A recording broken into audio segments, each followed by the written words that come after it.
Ma quindi non sono 3 miliardi e mezzo, sono solo 900 milioni, è vero, Scanzi? Perché fa la Gruber? A destra di Bolzano. No, Presidente Meloni. Stiamo a parlare di record. Sì. Ho fatto il record. Sì, ma... Sono una grande. Ma che record?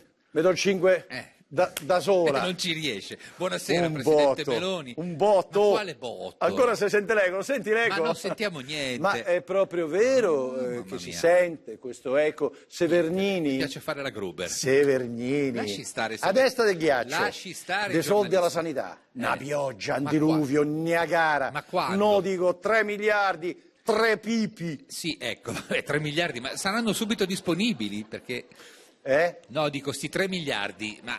3 bomboloni. Ma che... Record. No, record. Sì, ho capito. 3 pippi. Sì, pippi. Senta, pippi, io le ho chiesto se sono disponibili subito, però. Tiri dentro la lingua. Subito.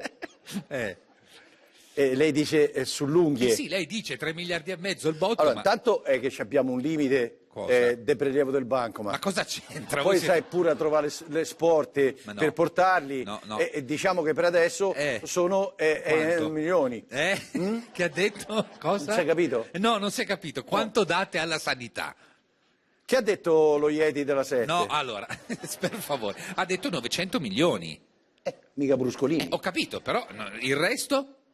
Il resto mancia. Ma che mancia? Non faccia la Sto spiritosa. scherzando. Ecco. Il resto nel 2026 ci sarà un'altra finanziaria e allora... E allora? E allora so cazzi. No, ma scusi, quindi è propaganda, è propaganda. È record. No, campioni del mondo. Ma non è record, scusi, lo vede? Non è ma ha sentito l'eco, Scanzi? Mamma mia, basta parlare. Ma io sto a parlare di quell'altro record.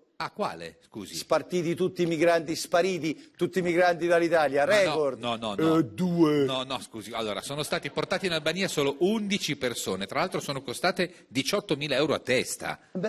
Come 18.000 euro a capoccia? Se non è record questo? Sì, ma dove si è mai visto un governo che paga 18.000 euro a migrante per un viaggio Italia-Albania? Appunto, non si è un low cost viene 24 euro. Record! E poi dicono che tratto male l'invasore straniero. No, ma infatti, scusi, però pare un'operazione un po' fallimentare, E quando li facciamo stare ammucchiati uno sopra l'altro non va bene. E quando gli diamo la suite non va bene. Ma che suite? Pure i migranti stessi si sono lamentati che la nave era grigia da guerra, vista cannone. Ma infatti vorrà dire che i prossimi 11 le diamo una bella multipiano, 6 piscine all inclusive, tipo Lobbo. Non faccia la spiritosa. Mare, profumo del mare, in Albania canave militare, che voglio mannare, migrante a svernare, migrante a svernare.